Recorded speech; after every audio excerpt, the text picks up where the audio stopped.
শুক্রবার বেলা বাড়ার সাথে সাথে ক্রিকেট বোর্ডে ক্রিকেটারদের ভিড়। তামিম ইকবাল, মাহমুদুল্লাহদের সঙ্গে যোগ দেন মুস্তাফিজ, শরীফুল, নাইম, সোহানরা। সকালে একাডেমিতে এক দফা বৈঠক সারেন ক্রিকেটাররা। দুপুরে তামিম ইকবালের নেতৃত্বে ক্রিকেটাররা বৈঠকে বসেন বিসিবি সভাপতি ফারুক আহমেদ ও বোর্ডের দুই পরিচালকের সঙ্গে। ম্যারাথন এই বৈঠকের মূল এজেন্ডা ছিল ক্রিকেটারদের সুরক্ষা নিশ্চিত করা। ডিপিএল এর বিভিন্ন বিতর্কিত ইস্যুতে খেলোয়াড়দের জড়ানোর প্রতিবাদ জানায় সবাই। আইসিসির এলিট প্যানেলের আম্পায়ার শরফুদ্দৌলা ইবনে শহীদ সৈকতের সাথে তর্কে জড়িয়ে 2 ম্যাচ নিষিদ্ধ হন মোহামেডান অধিনায়ক তাওহিদ হৃদয়। তবে 1 ম্যাচ পরই ফেরেন মাঠে।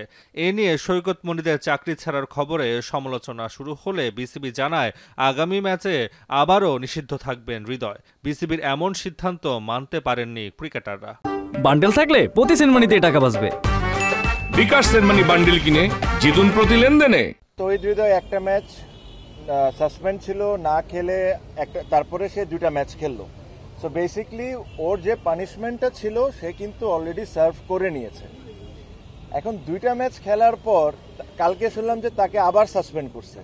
এটা কোন রুলে, কোন দিকে, কিভাবে করছে এটা আমার কাছে জানা নাই।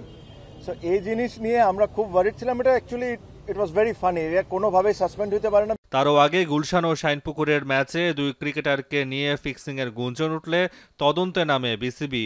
তবে যে প্রক্রিয়ায় তদন্ত করা হয়েছে সেটিরও প্রতিবাদ জানিয়েছেন তামিমরা।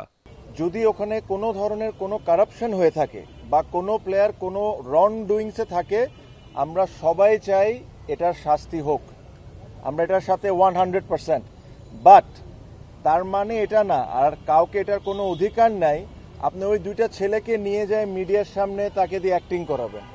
এটা ওয়ার্ল্ডে কোনো অ্যান্টি কারাপশন বা কোনো জায়গায় এই নিয়ম নাই। আপনি ওই 2টা ছেলেকে বেজ্জত করবেন মিডিয়ার সামনে, সেম জিনিসটা অ্যাক্টিং করায়।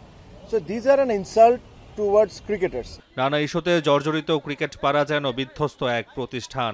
একদিকে জিম্বাবুয়ের বিপক্ষে টেস্ট হার, অন্যদিকে ঘরোয়া লিগের নানা বিতর্ক। তবে এত কিছুর মধ্যেও স্বস্তির খবর, 3 মাস পর মাঠে ফিরবেন তামিম ইকবাল খান। প্রায় 3 মাস পর ইনশাল্লাহ। তাসওয়ান নাফি, এখন, ঢাকা।